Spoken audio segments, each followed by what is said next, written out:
ఆదిత్య హృదయానికి ఒక మర్యాద ఉంది. దాన్ని శ్లోక రూపంలోనే ప్రతిరోజు తప్పు లేకుండా చదువుకుంటూ ఎక్కడికో వెళ్ళి కళ్ళు మూసుకుని కూడా ఉపాసన చెయ్యక్కర్లేదు.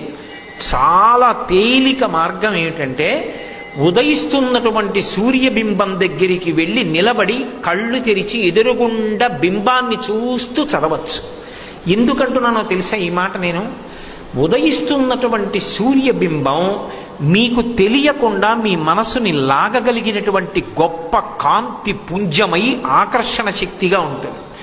నేను మామూలు ఊళ్ళల్లో ఈ విషయాన్ని ప్రతిపాదించి నిర్ధారించడం కష్టం, కానీ మీరు అలా బింబోదయాన్ని చూడాలి అంటే సముద్రం కలిగినటువంటి విశాఖపట్టణం లాంటి ప్రదేశాలకు వెళ్ళాలి.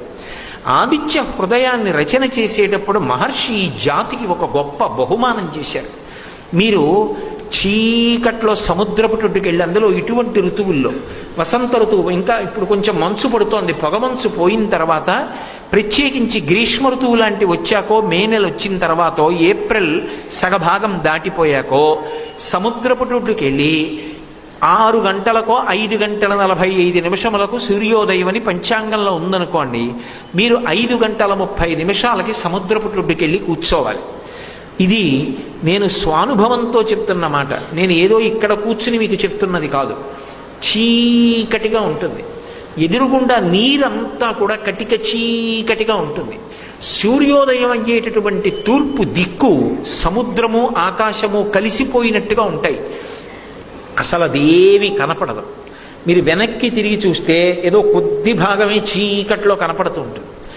కానీ బింబం ఎక్కడి నుంచి వస్తుంది అని మీరు చెయ్యవలసింది ఏమీ లేదు. అలా సముద్రం వంక చూస్తూ కూర్చున్నారనుకోండి, అకస్మాత్తుగా సముద్రంలో ఒక చోటు నుంచి ఎర్రటి మంట వెలుతురుస్తున్నట్టుగా కాంతి మొదలవుతుంది. అరుణుడు అంటారు. ఆ కాంతి మొదలు పెట్టగానే మీరు ఆదిత్య హృదయం చదవడం మొదలు పెడితే బింబం పూర్ణంగా పైకొచ్చేటప్పటికి అయిపోతుంది. మరి ఎలా కట్టారో తెలియదు లెక్క వాల్మీకి మహర్షి. అదొక అద్భుతం.